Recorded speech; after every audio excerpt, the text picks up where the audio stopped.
right, here we are, folks, back again with Dr. Jim Segala. Jim, of course, is probably known to many of you. He was with Hal Puthoff of Earth Tech in Austin, Texas. Then he was on the first season of Skinwalker Ranch. Some of you may remember that. And now he's like all over the place being interviewed. But he's also doing this experiencer group study where he is responsible for a device called MUPAS. He's just into all sorts of things. And it is a real delight for you to be with us, Jim. Well, thanks for inviting me to be on the show with you guys. Yeah, it's great. Yeah, so we are both experiencers. She's a lifelong experiencer. I have had weird experiences my whole life, but the UFO part started for me seriously in 2020 after I went and spent time with Chris Bledsoe. Oh, okay. That's interesting. And it kind of ramped up. I think it was because I saw stuff and my mind opened up to it and all this stuff. But after that, I had craft at home, orbs in my home. And then the two of us met each other, and here we go. We're into it now. We have devices in and around our house, and we're looking forward to the new one because it has a multitude of sensors in it. Yeah. So anyway, tell our audience about you, your background, and how you got here. Well, I started out as an engineer. I worked as an engineer for 25 years, made things for people in various types of situations. I did a lot of research where I would, giving a complicated problem and have to come up with some answers. And that led me to say, look, I like this. I want to be a scientist. I really enjoy figuring things out that nobody really has tackled yet. So I went back to school, got a PhD in physics. And I was very fortunate enough to land an internship with Hal in his Austin lab or his institute. And anytime, I don't know if there are a lot of people who know who he is, he's probably the foremost authority on research into this area of strange phenomena because he did the remote viewing with the CIA. He did a lot of experiments. And not only does he know how to conduct the experiments, but he knows how to present the experiments. So people that don't really gear up and buy into this thing really have to stand back and say, wow, this is a professional. This is a scientific methods were followed to the T, and what he claims is true. So I grew up in that whole environment of you have to be right. You can't go out into the public. You can't publish and produce anything that's not backed up by good scientific data.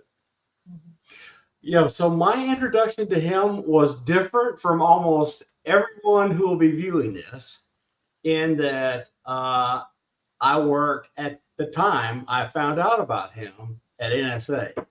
Oh, okay. Well, then. And so I read his quantum electronics book.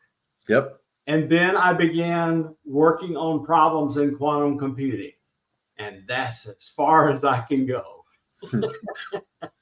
So I don't know why Hal hasn't won a Nobel Prize. Yeah, the thing is that the area he's in is still not first and foremost on funders and academia. I mean, Avi Loeb actually took a big chance, and there's a bunch of people at Harvard that actually came out and did a really good job of saying, "Look, I don't care what you think. I'm going to help people out. I'm going to do some good in the environment." So, it's getting better. Back when he cut his teeth in doing these kind of things, it was a tough business to be in. But he was very fortunate. After he left SRI, he got funded by this European gentleman who really just funded him for 30 years. It was just amazing. And basically said, go figure this thing out. There's people getting hurt. There's people having all these experiences. They're having traumatic experiences where they're ending up in hospital and they're having lifelong chronic diseases appear to them after they have some type of experience. So he wanted this actually was a family said to him, he said, go figure this out. And I'm going to give you whatever resources you need. So it was great being in that environment. Actually, I wasn't talking about this stuff. I feel he got a nomination. I feel he should have won the Nobel Prize for his work on the quantum vacuum polarizability That's stuff. different. Yeah. That's So just ridiculous. He that should have was won a impressive. Nobel Prize for that work. Yeah. We conducted a lot of experiments based upon what he came up with his I mean, it was a very concise little equation that he came up with that really helped people understand what this stuff was. And so it was actually a lot of fun to do these things because you're dealing with extremely large energies in little tiny spaces. And it's just one of those hair-raising things. In fact, I worked at a sister lab up in Toronto, and we faced our experiments at the airport. So we were always worried about, firing this thing off and taking down an airplane. But, we had all sorts of protection, but it was kind of a joke. It says, we better call them up and say, we're starting our experiment. So both of us are trained remote viewers. We are trained by a student of Ingo Swan's. His name's Simeon Hine, and Simeon's a great guy. He is the right temperament to be an instructor. Nothing is ever an emergency. No mistake is the end of the world. And he understands implicitly that neuroplasticity is involved in learning how to do this stuff well. Sure. So that was really fun. I got my PhD in applied math, and my other training along the way with it was kind of magical. I had Leon Cooper teach me quantum field theory. Really? Yeah, no kidding. He's at Brown where I was. Yeah. Wow, that's amazing. Exactly. That's the reason I brought it up. Yeah, that's amazing. I was in the applied math once. division. Yeah, and so I forgot where, but I did nonlinear filtering, which is stochastic processes, and I looked at quantum mechanics from a stochastic differential equation viewpoint, and now it's kind of coming back into vogue with this stochastic look at quantum mechanics. And then Knuth came and taught analysis of algorithms, the greatest early computer scientist there was. It's just, I had my last thing, and I'll shut up. It's I moved to New Jersey and worked at an institute there, the Institute for Defense Analyses, which I now work for the intelligence community. And by sheer weirdness, John, brain dead, black holes. Okay. Anyway, he moved into the area, into a retirement village. And I accidentally got to meet him and became friends with him. Wheeler, he taught me gravitation stuff. I mean, my education is just like miraculous. And then at work, 3 or 4 times a year, a guy came that I went to church with on occasion. It was Freeman Dyson. So I just had a lucky life of where all of this stuff is concerned.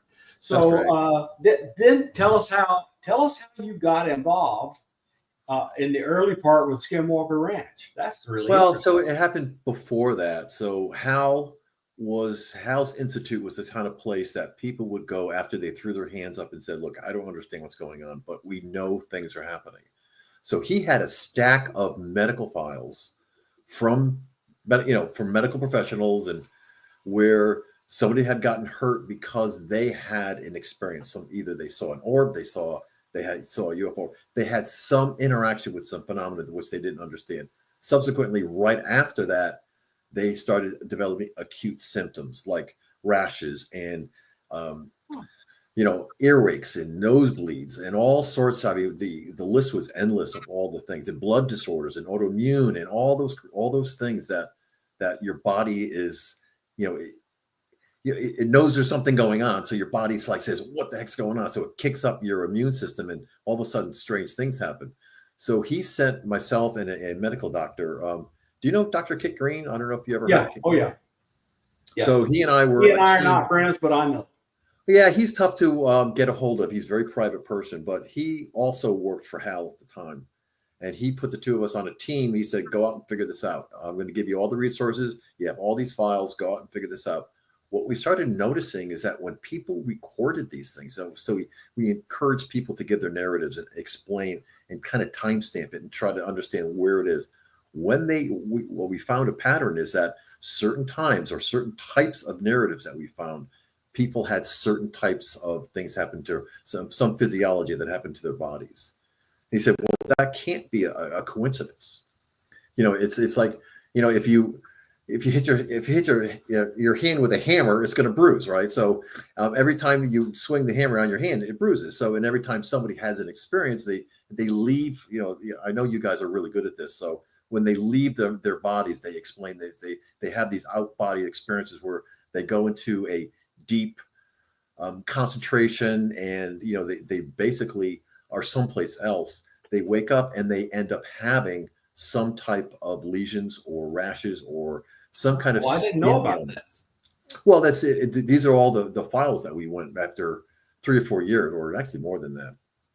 Again, so we said, when this happens, it must be coming from the outside. So when you talk about vectors, like we get a cold, a vector is that when somebody sneezes in line behind us and we breathe in their wet vapors from their mouth, that's a vector.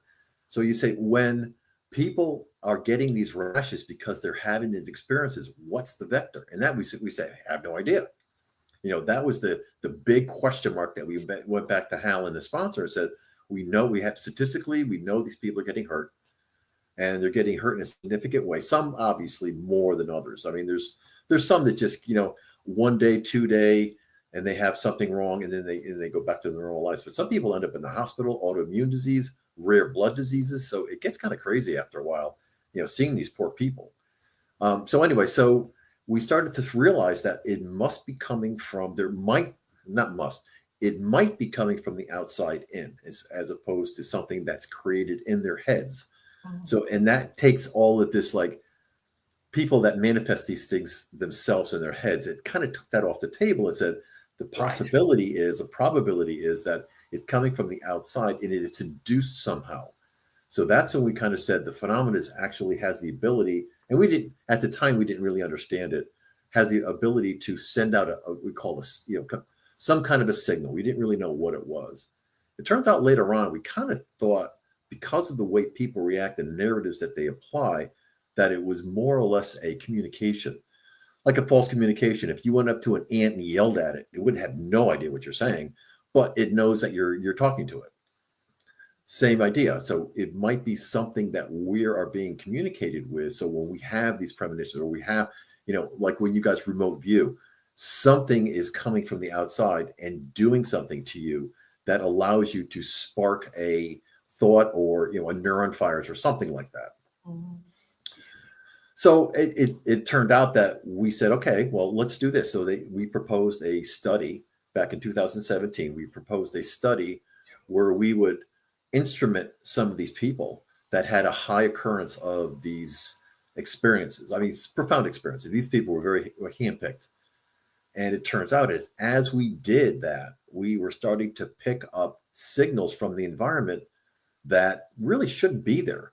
It's like one of those things that right at the moment that they started to have these experiences, something happened in the environment where we would pick up a very short instantaneous electromagnetic spike, where there's really nothing in the environment that could do that. Or one of the weird things is like a gamma spike, yes. You know as well as I do, gamma is very difficult to make in your house. You can't do it. Unless you went out and found some uranium. Yeah, what would accelerate photons to that energy level? Yeah, so it was like, okay, we're starting to see things that we can't identify, or we can't find, like the vector. We don't know what the source of this thing is. We don't know where it's coming from, but we can at least do a study where we could figure out what's the correlation between people that are experiencing this and their narratives and things happening in the environment. So they gave us enough money to do 50 people, the sponsor. And we went out and we spent a lot of time in the Uinta Basin because the Native Americans were amazing. I mean, these people were so intuitive. I mean, they're almost like a magnet. Basically, they would sit there, they go into a trance, and they would come out and they would have all these things. And then if you read the information around them, you find out that they're actually manipulating, or I shouldn't say manipulate, something is being manipulated in their local environment, these signals. So somehow, I don't know. To this day, I'm still amazed on how that actually happens. But they're getting some type of or some type of signal, which we can actually start calling communications at some point. Yep. Let's say old Al, the difference between X-rays and gamma rays is their energy and or frequency, because both of those things are related. Yeah, gamma rays are the tough ones because gamma ray can really do damage to your DNA. X-rays can, but X-rays will more or less burn your skin. They'll leave lesions. They'll like little pimples. But gamma ray actually could actually start your cell cycle to accelerate, and some cells turn in go bad. So that's the things we don't want. But all the signals that we get are not super high. They're just above the radon you get in your house. So it's not dangerous. It's just very, very peculiar that it's there. So Travis got burned on the cheek. Yeah. By a little bit. And that felt like it was microwave more than it was the other thing, but I don't know. Yeah. I don't recall them telling us. Right. So usually gammas go deep. So like when you do radiation treatments, you use higher energy stuff to get deep down into any lesions that are in the lung or, something like that. When you have anything on your skin, they usually use, low level rate like X-rays and things like that. And it doesn't really penetrate very far. It just does the stuff on your hands. So you're right. I think that when he was behind that building and, he just said, so the day after, so that night he went home and he called me up and said, I'm just exhausted. He was, his urine was brown. He was like, he had all of these things. His finger just went crazy. So he went to his primary physician, and then the primary sent him to an oncologist, and he said, I don't know how you did this, but it looks like you got exposed to some type of low-level radiation, maybe, but something. So it speaks to his courage. Of course, he just turned right around and went back. Oh yeah, that's Travis. Yeah, He both of us are from Alabama, so I understand the mentality. Yeah. Okay, so my initial exposure to the possibility of it being microwave radiation was in the 1990s. I changed the group in the government I was working for, and I got to spend time at the embassy in Moscow. Oh, cool. And we were building the new embassy, and I was positioned in the old embassy, in the chancery in the old embassy, but in the buildings around the entire compound, the Russians had microwave antennas everywhere, in every orifice. It was just amazing. Yeah, bell towers, windows, and they were. I measured how much they were illuminating the entire place. So when Havana syndrome came, and I wrote stuff, gave it to the regional security officer, and it went back home. So when Havana syndrome came up, I became a person they talked to. Good. And That's so good. So it was interesting to me that it appeared to me that Gary and Kit were initially looking at Havana syndrome when they made other discoveries about people who were experiencers. Right. So Kit and I had a group of patients that we did a special MRI. So we were looking for axial diseases. So your axons kind of actually break. And so it's a special MRI you have to give. It was just really weird that they gave 50 people this particular MRI series, and they actually saw that they had this DTI, this brain disease in there, and our patients also had it, which was kind of weird.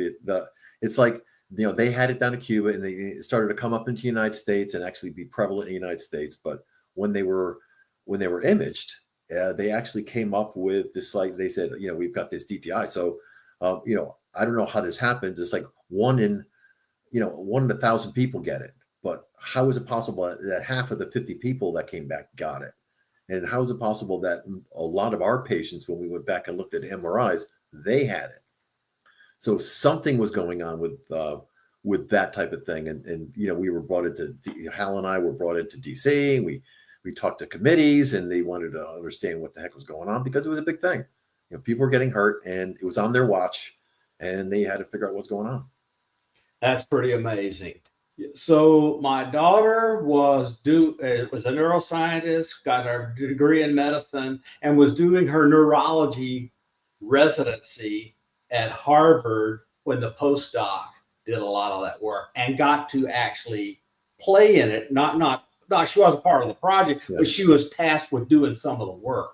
That's so right. She did some of those MRIs. I tell you what, it was amazing. So when they came back, they got split up between 5 hospitals, I believe. Like I think most of them were Army hospitals. Like, what's the one in Bethesda? Walter Reed. So like some went to Walter Reed, and Kit was asked to kind of give his 2 cents because he's a neurologist, right? So he's really good at this type of thing. So he got read in on a lot of things. I couldn't get read in because it was all HIPAA. It was all, hush hush. So he got read in on a lot of this stuff, and he made some interesting determinations. That's what he said to me. He says, let's go see if our guys have this. So we got some money together, and we brought our people to, because it lasts almost a year. Whatever happens to you, it takes about a year to go away. And you get these micro bleeds along your axon. Wow. It's like when like a boxer, or a car accident, you smack your head really hard. You get your axonal bleeds. They kind of break and they break and they're little bleeds. Well, these people had this. So whatever it was significantly hurt them. And to a point where, they had this acute problem. So I didn't realize that it was possible for that to heal. So it heals, or the problems dealing with it go away while you're doing neuroplasticity around it. Yeah, so the plasticity kicks in, the blood gets dispersed right into the blood, into the brain fluids, and your neurons fix itself up, and they rewire themselves, which is amazing to me. So it's the kind of thing where after a year it kind of goes away, but within that year, it's you have an opportunity to really investigate this and send them through this. Wow. Yeah. So tell us about how you got into doing this device that you've done called MUPAS. Tell us about it and tell us how you got into doing it. So it was back in 2018, I believe. Hal got some money for us. He said, look, I really want you to go and figure out this and get some real scientific data from scientific instruments and have a good scientific method getting the narratives from people. So we, the first incarnation of these little pieces, they were like a little, not very sophisticated. They didn't really do a whole lot, but it was everybody evolves. So, but we got it out to say 30. We had a total, we were funded for 50, but we actually got up 36 people in the study, and they came in and out depending on their involvement and how they like being in there and providing their narratives and stuff like that. So that then evolved to the next thing is that, so we did our 3 years, and we were only going to fund it for 3 years. We did our 3 years, and it was all done. And what happens is that, I told everybody, you can keep your device, our sponsor really doesn't want anything back. And, thank you very much. And I got so much emails and correspondences. What are you talking about? These people felt so secure knowing that they can monitor their environment and see what's going on and not predict per se, but at least it gives them a good feeling that, they're not making this stuff up. And that's the biggest fright everybody has, right? Their brain is manifesting this for, however your brain, a human brain is horrible because it has all this imagination. It tries to explain everything. So we instrumented a lot of these people, and and they just felt great. So we kicked it back. So and the funding was over and everything like that. So I kicked it back up again. I said, okay, I'll make a little bit nicer device that's a little bit more modern and Wi-Fi, and kind of give it more of a 2024 type of spin to it. And people just started to come out of the woodwork, and they said, I want to get involved. I want to get involved. So it just got spun up hard and hard, more and more and more. Okay, so tell me what devices are in it so people can understand kind of what it's doing. I have a question about the blood diseases. Oh, yeah. No, go ahead and ask the blood disease. We can come back to MUPAS. I just want to know what type of blood diseases they got, because my parents, they had a very strange activity over their house. And my mom, before she passed, got a rare blood disease. They don't know why. And so when you said that, it made me question. So Let me go just one step further. She was out in the front yard with a father when 5 gigantic orbs came over their house. Oh, that's interesting. Yeah. So that's a very, I don't want to call it typical, but it's a very, I've heard this a lot where you have an encounter, so I have a case that was one of the more profound cases that I came up with, where that exact scenario happened. The person lost the ability to speak right there. Now, this person came out of a movie theater surrounded by her family, and these crafts came overwards. She saw them, her whole family saw them, but she got affected. She lost her whole ability to speak. Not like laryngitis. I mean, she couldn't make words. So she went to the doctor, and they diagnosed her with an early signs of Parkinson's, which is like not the kind of thing that comes on that quickly. Eventually, it took about a month, but all that went away. So hearing those type of things, I mean, that is, it's like one of those things. I believe that. I believe that happened, and it just. So the rare blood disease is something that's been popping up. In fact, Kit Green is doing a lot of work with this. When something like this is out there in the environment, and you're getting all of this outside energy through these signals or whatever, your immune system or your body say, "What the hell is that?" And what does it do? It kicks in your immune system. What's your immune system going to attack? It does nothing to attack, so it actually presents itself like an autoimmune. So it just. Wow. Unfortunately, that's just the way it happens. So it comes and goes. I mean, so it's not, like it doesn't happen all the time, but your body will try to attack whatever is bad that it thinks it's entering the body. That's amazing. I mean, it's horrible, but amazing, All right, let's go back to the MUPAS. That was a good question. I'm glad we answered it because it's interesting. So to go back to the MUPAS and tell us the sensors that are in it. So we have, what we try to do is record on the sensing channels that are most prevalent when things are energetic things enter your environment, which is the acceleration vector, your magnometer. So you're reading like gravity. So gravity is in the Z direction, but your gravity, the magnetic fields that are on the Earth, and then the gyroscopic is a good one because that's the twisting, right? So if something flies by like an orb, comes by. In fact, I'll show you if you want. I have we have a test site up in New Hampshire that we just finished analyzing, where we had some really interesting data in the gyroscopic. When the orb was there in the camera, we had a camera record it. The gyroscopic went crazy. It really went crazy. So it looks like what's ever in the air moving around these orbs or UFOs or whatever you want to call them is actually twisting our local metric. And we can read it with our instruments. So that's actually quite. So we have that.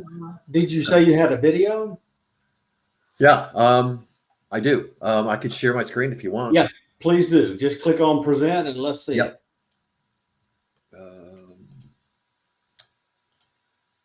So I'm just going to share. So this Old Al's got a big word. Hematopoietic. Levels of radiation. Yeah. High level. So this is a report that was generated after we had a few incidences at this property in New Hampshire. So I was contacted by this family who was literally seeing UFOs every week in their backyard, not in their backyard, but off in the distance from their backyard. Mm-hmm. And being the type of, he was an engineer. And it was kind of thing where they basically were like interested at the point where they said, let's go get a camera. Let's set it up. Let's take some images. And because they thought they were crazy because their neighbors really weren't seeing it because they had a different perspective to that piece of the property. And where these images or these objects were showing up, there's nothing. I mean, I went there and there's absolutely nothing. I mean, there's a little pond, but besides that, there's no houses. There's nothing there. But there was a clear orb that went cruising across their you could see it from their backyard cruising across this land that was in the back. So I said, okay. So I sent him a piece of equipment, and we waited and waited and waited, and he calls up and he says, I just had, let me skip to the punchline here. So, Oh yeah, let me share it. oh, okay. There we go. So it was a very well done. Gary was involved in it. So Gary, there was a couple other people. There was a whole bunch of people that were involved in this that came up, like Travis and Dave Crush and all those kind of guys. Were basically asked about this, but this is the object that was in his backyard that he videotaped. And if it happened once, I'd say, okay, that's nice. But this thing happened at least 20 times, and he got good video from this thing. This image it's not very good. It was snowing, but you can see the image way in the back here. Yep. And this video is a close-up with his other phone. So this is the iPhone. So the one over here is the camera they had mounted over on this one. This one is his. At the same time, he said, "What the heck is that?" So he got his iPhone out and actually videotaped it. So at the same time. Well, I'm glad you had the one on the left, because the one on the right, the autofocus didn't work. Yeah, it was not very good, but that's what iPhones do. They're very good at that. So what the craziest thing is that this was on March 11th, 2024. And he had the equipment there for maybe, I think he actually says it up here, for about 2 months. He had it there with nothing going on. And then one night, all hell broke loose. The dogs were barking. The kids were acting very strange. He went then looked at the video that morning, and he found out that there was this. Actually, these are the videos of this thing. But what happened is that we went back to this. We went back to the data that this thing was collecting. Wow. So this is the gyroscopic data. Normally, this is the band that it normally lives in. It just sits there and wiggles around in this thing because it's noisy. But when the orb was present, which is on this purple line over here, it got a significant increase in the gyroscopic data. That means that whatever was out there was actually moving this thing around. And what people don't realize that orbs don't come and go. They stick around. So this thing was here for hours. I mean, maybe 4 or 5 hours. It started over here, and it didn't go away until later in the evening, but it was here for a while. Same thing happened to the magnetic vector. So the magnetic vector should just wiggle in between these red dotted lines, but this thing, as soon as the orb showed up, started to go way, way high. Now, since this time, we have about 8 more of these. Some better, some much better, of this type of thing where something was seen in the video, and at the same time we read this thing. So this is the weird one here. So this is the electromagnetic fields, and it normally just wiggles in between here. But when this thing was around, it really started to ramp up. Now he said that his appliances, like his phone, wigged out. He had some problems with his TV, stuff like that. Like his Wi-Fi was acting weird, very weird. But what I was concerned about is that the green line here is the gamma, which is the high energy stuff. It's probably stuff, maybe I would say probably not X-rays, more in the actual gamma, the higher energy stuff is which is the photon stuff.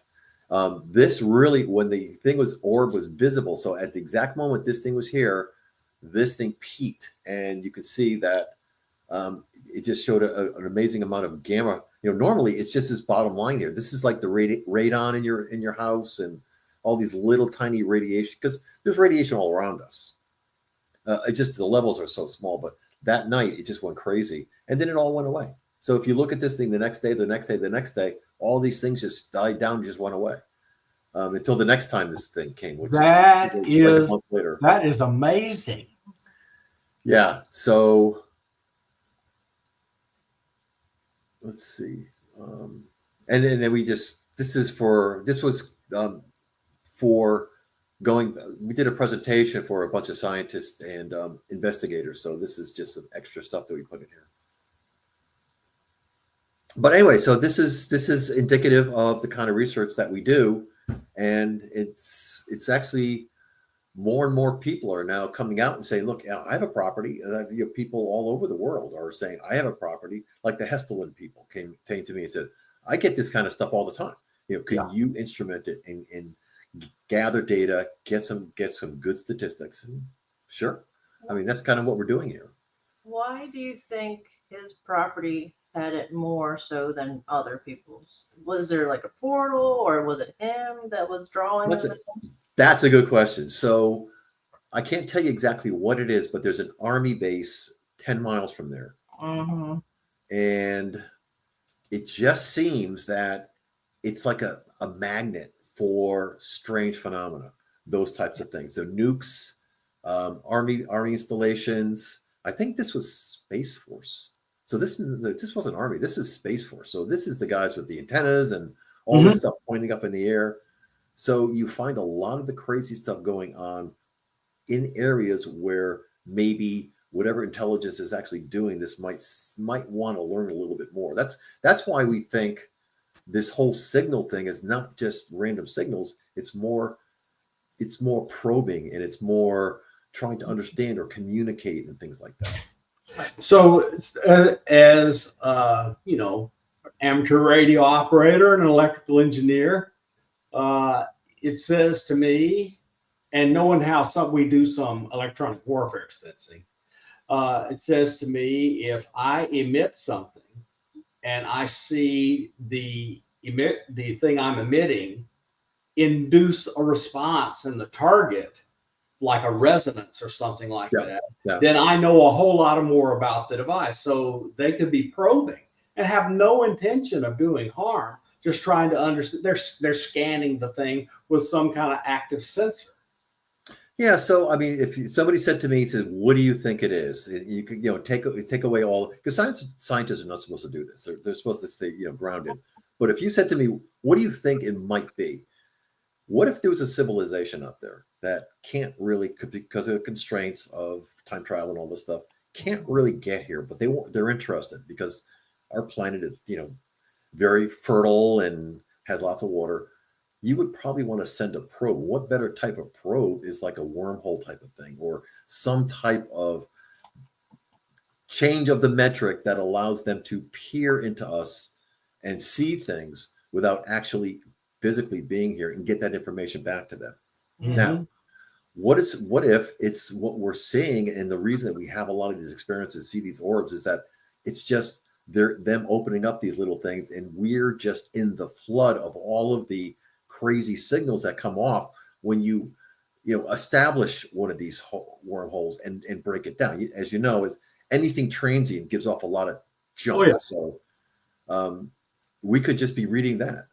Or we could be, looking at, another thing I strongly believe is that they could be communicating, because a lot of people tell me that in their narratives, they felt as though they were being tested or communicated with or told to do things to see how they would react.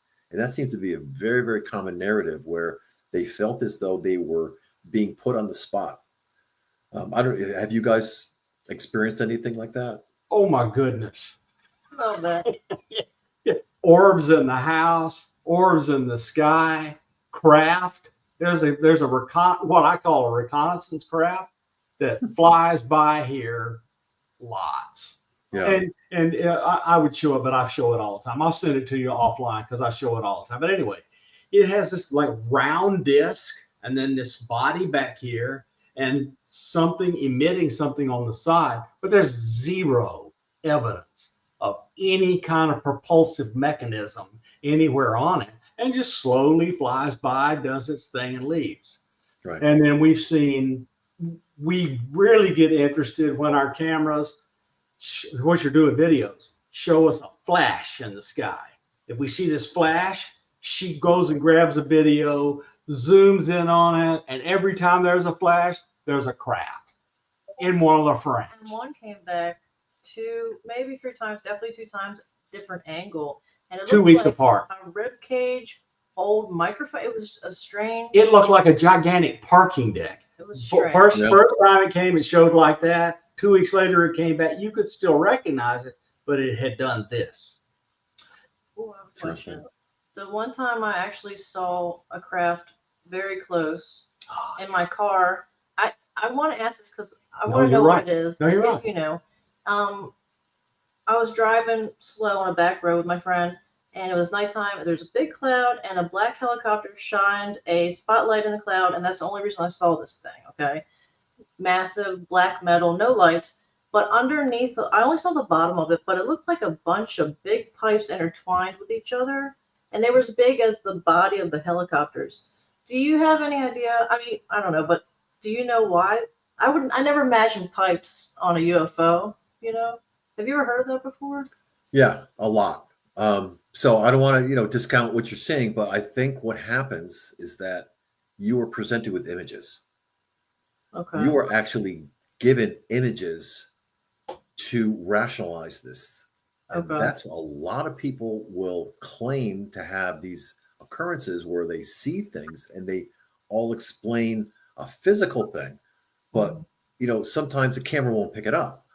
And you have to realize that whatever phenomena is actually doing this, it could transmit information into your head to spark you to see something. I mean, we do this all the time with it's just like somebody put you under in a comatose state and they give you a suggestion. So I mean, this is not unfounded.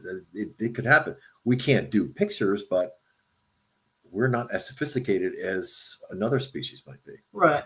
I agree with that. Yep. Yeah. So maybe your mind kind of said, okay, this is what I think it should look like. Okay. Right. Finish the story. What happened next? Missing time? Yeah. And my friend doesn't even remember it. But I don't. I remember when I drove under it, I didn't see the sky anymore. It was just the craft. And I don't remember dropping her off home. I don't remember anything until the next day, which is kind of normal. I've had that quite a few times. But anyway. She's had hundreds of missing time events. Yeah. Hundreds of them. Yeah. So that's very, I don't want to say it's typical, but that is so similar to a lot of other people. They get so deep, it actually overwhelms your subconscious or your conscious brain. Right. And you lose that thing, but your subconscious brain is going like, crazy processing and understanding, but your front brain is kind of losing things. So that's when you wake up.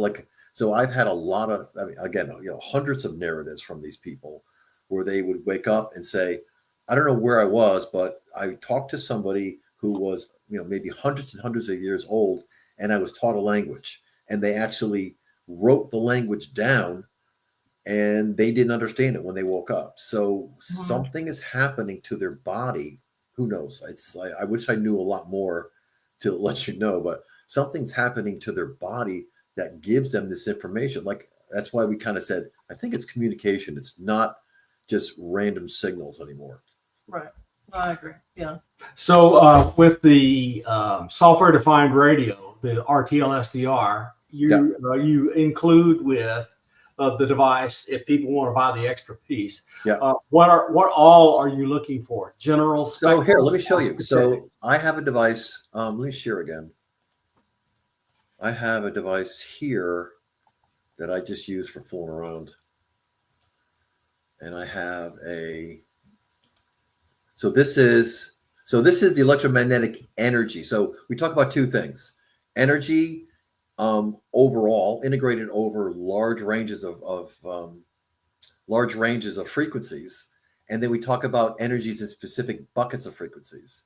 So this right here is RF energy being recorded over a very large spectrum, probably 700 megahertz up to, I think it's 6 gigahertz, and it's just basically an integral of. You're a math guy, so it's just adding up and averaging them over thing. That's a chirp sweep.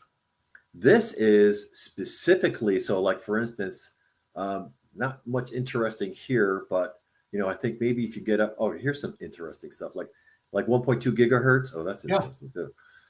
So there's something big going on there. This is just a gap because it only does, I guess it doesn't do, I don't know what that. And so here's the actual spectrum from this, and it just sits there all day. And then what I do is I look at that, compare it to the narrative. So these are my so I can't show you observations from other people because I don't, nobody sees anything from anybody else, but these are mine. These are just, excuse me, tests. But I look at those narratives and I compare these high departures from what I would consider normal energy ranges. And I make correlations to say, is there something going on at that point? Can we then correlate it and say, there, like, for instance, this, whatever frequency this is 754 megahertz, was pretty high. So maybe when this thing hit, was there some narrative that said, I just felt weird. I felt like somebody was looking at me or staring at me or, maybe telling me to do something. So these are the kind of signals that we look at. So this is the, this is just humidity. So we have like all sorts of these crazy. So I read all of this stuff. It's like here, the gyroscopic. Gyroscopic is actually pretty interesting. So if you turn off all of the stuff except for the Z, so this is the gyroscopic in the Y direction. That's kind of going flat. So it's like almost a twisting. This is normal. It's when you get something in the air, this will go 10, 20x. And I look for that to say, oh, okay, there's a deviation. Something's going on. Let me correlate to what the people say. And then I can actually, that's a scientific data point that I can put into a model. And then like this one, we have an infrasound. I don't know if you're familiar with infrasound. Oh, yeah. Super, super low frequency, very, very large, very, very large wavelength. But it's known to happen when you get very energetic things in your space time. Basically, what's happening is the air is compressing locally as this whatever it is flies through, and it ends up being very, very low frequency infrasound. So we measure that as well. And there's a bunch of other sensors going on. We got the cameras, the imagery. We have, let me go back to this. So we have like, this is the RF energy, this is the magnometer, this is the gyroscopic, but we have all these sensors that we have available to us that allows us to pretty much figure out what's going on. That's fantastic. Mhm. So, And then, but we don't, I don't sit here all night and read these things. So we've got programs that, go through, look at it on a nightly basis and make sure, looks for the narratives, because we have, thousands of narratives coming in. And then on top of that, we have all these waveforms coming in and the imagery. So like, for instance, we'll take, let's see, I've got a camera, but it's like, it can't really see much of the sky and there's a light on, but I have a camera that points up to the sky. So if something flies by that it is anomalous, meaning that it hasn't ever seen it before, it marks it as an anomaly, timestamps it, and compares it to signals that are happening at the exact same time. The divestitures or departures from what would you consider the baseline signals. oh, that's interesting. So is Ollinger opposed to you clicking on that middle button? Blind Frog. What do you mean? The Blind Frog Ranch tab. Oh no, actually they love that. Okay, they love it. So I was asked to, so over the summer, I think they're gonna actually might even play it in one of the episodes. They were having some crazy stuff happening. Oh, They yeah. were like, people were losing time. They were like going into trances. They were literally like waking up 2 hours later and say, how the hell did I get here? On the ranch. And they were very nervous, and they were, they had a lot of weird things going on with the, just things breaking and instruments breaking. And they felt that, they would like to understand a little bit more about what's going on. So I went up there for a week, and, part of what I did is I said, look, I'm going to leave a piece of equipment here for you guys. And, I'm going to make it available to the public. I said, sure, that's great. So, so this is Blind Frog Ranch. I don't know. I don't know where it is. It's, they didn't tell me where they put it. But I know the GPS coordinates, but there is some things that do happen, and there's nobody on the property now. It's completely devoid of anybody. They just have, some power. They have some solar panels that fire up. So it's interesting to watch this. So I let everybody have this one. So anybody that has a portal gets that. That's interesting. Well, the Ollinger seem to be very good sports about sharing the weirdness that goes on there. And I keep watching every now and again an episode to see if they found the gold. Yeah. So I don't think you're ever going to know. If they do, they're going to go to the bank. Mm-hmm. I got to tell you though, those people are so nice. It's like very laid back. Very nice, very, very nice people. They'll do anything for you. The Skinwalker people are kind of rough. They're very secretive. They don't want to tell you anything. But these people were just a gem to work with. Oh. Yeah. So Rhode Island site being my house. So anyway, that's kind of what this thing does. And, again, you get the opportunity to put in, all your narratives and things like that. So you can pretty much type in anything you want. You can like dictate it. I have a phone app that you can dictate it in. It shows up on your portal. So, I mean, this is the kind of things that you need scientifically to marry what's going on in the environment to people to what is actually happening to them. Yeah, we need a better collection of sensors. We've been doing mostly audio, video, and occasionally tuning other things. But I want 7x24 365 collection over many different sensors because she is a magnet for all this stuff. I mean, it's just always around her. So can I ask you something? So have you always been like that, Lala? So is this something that's happened? Yeah. It wasn't an event that happened? Tell them Like about when you were 3 years younger? old in the backyard. I mean, it's always happened my whole life. My dad, it also happened to as well. The first thing I remember when I was like 5, for many times every month for years, I'd have the same dream of me being in my backyard at night and these silver discs flying slowly past me, and I didn't know what they were. In words, dream. But then I would, things while I was awake would start to happen. So I have an implant in my leg, my left leg. I found out 20 years ago.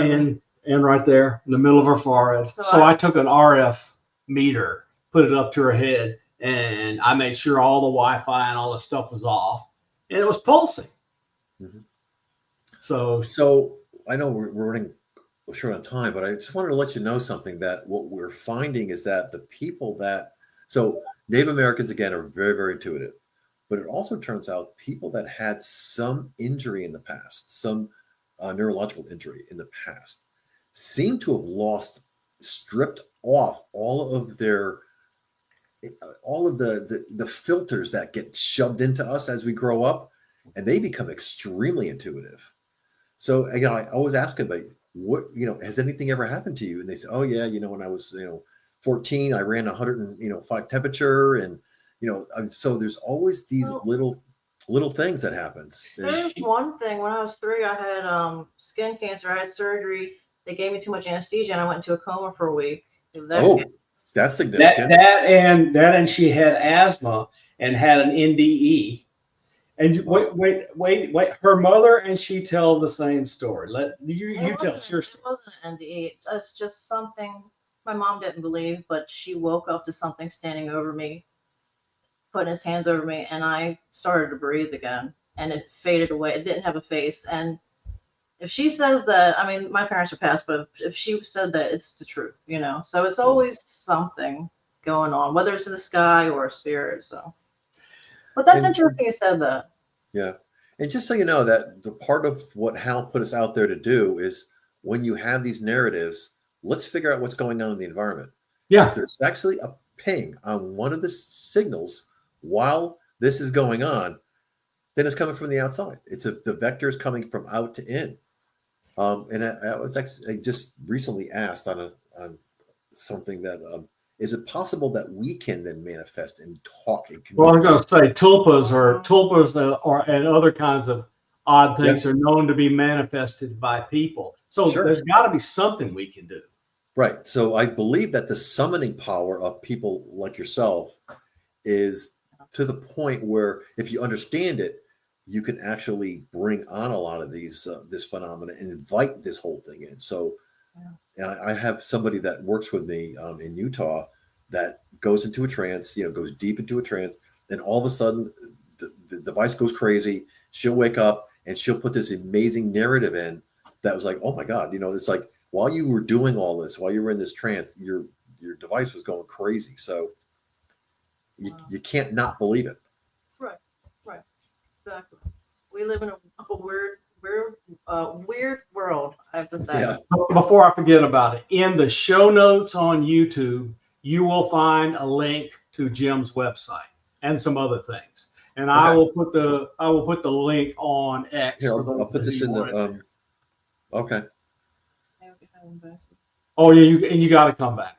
That's just a requirement. So I just want to let you know that because of all of the press I've been getting and inviting on the shows, and I did a show on Nat Geo. Cool. I was approached about a month ago from some people, actually some private people, and they said they wanted to fund this whole thing for me. And Good. they said that, and it was like, and I said, wait a minute, what are you? What kind?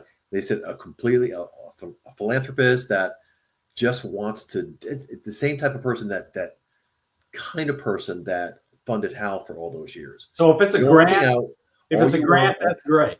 If it's all a they want contract, is I hope you get not. scientific data out. So on the site, I'll share this. I kind of say that if anybody's interested in reading what we have available now.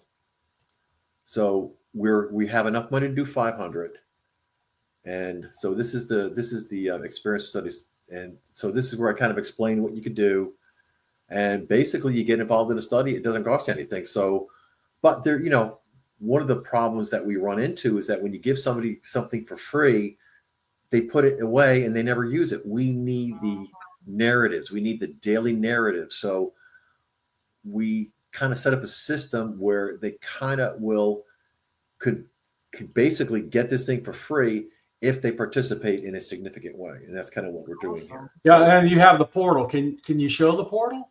yep, this is the portal. Yep, Oh yeah. Okay, I see. I understand. Yep, Yeah. this is the Yeah, portal. the portal for users is great.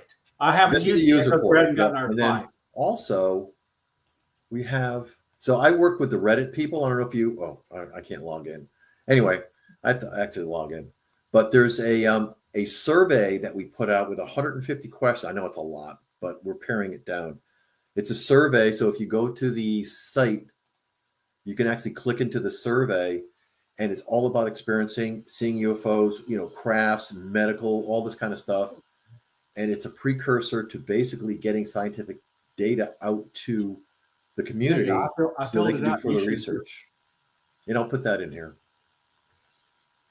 But MUPASstudies.com and experiencerstudies.com. Yeah, And so what I'll MUPAS put- studies is specifically about the device and doing this particular study, where the experience study is kind of a generalized. So like on this site, I have, for instance, all of the educational stuff. I have all the papers. You can see the stuff from like this, what I showed you, that's available. Havana syndrome stuff. And the actual reports from so there's 2 reports that came out, JAMA and then FOE actually came out with reports where they kind of said that what happened to these people, the Havana syndrome people, this is the National Academy of Sciences report, was electromagnetic in nature. So it was radiation beams, not sound, not this, not that. It was radiation beams. So that's on the site, and anybody can look at it. Awesome. That's great. I'm gonna fill it out now. Yeah, good. I'll put her on here and let her fill it out right now. Okay. I already filled it out, but because when we got Barbara has been interacting with me, getting the device out, so we're ready to go. And so I have the FedEx shipping number, so we'll be on. Yeah. So yeah. By the way. Jim, it was a pleasure having you on. It wasn't long enough. I know you're busy, but we'll figure out a time when you can come Sure. back. After we get going and we get our own stuff going, we bring it on and we'll make it personal. Well, it's good to talk to people that actually have experience with this, not people that kind of have, firsthand experience is like super important. Yeah. Thank you. Well, we have it, so don't worry. This is really cool. I think you're amazing. So thank you. Thank you. And thank you for doing this. And the entire field needs a serious look at this kind of data so that we can stop the people who don't want to look at it because all they ever see is fuzzy videos. We really need stuff, because we want others interested. And I think it's happening today. On all over the place, there were all sorts of major moves towards disclosure. So it's a good time to be collecting data. Absolutely. Yeah. All right, folks. It was great having Jim on. Everybody go check into his website. Click on the links. I'll put the websites up on X so everybody can get it. Thanks. We had 450 people watching, and others will watch more later, so it's been good. Jim, thank you for coming. Hey, nice seeing you all.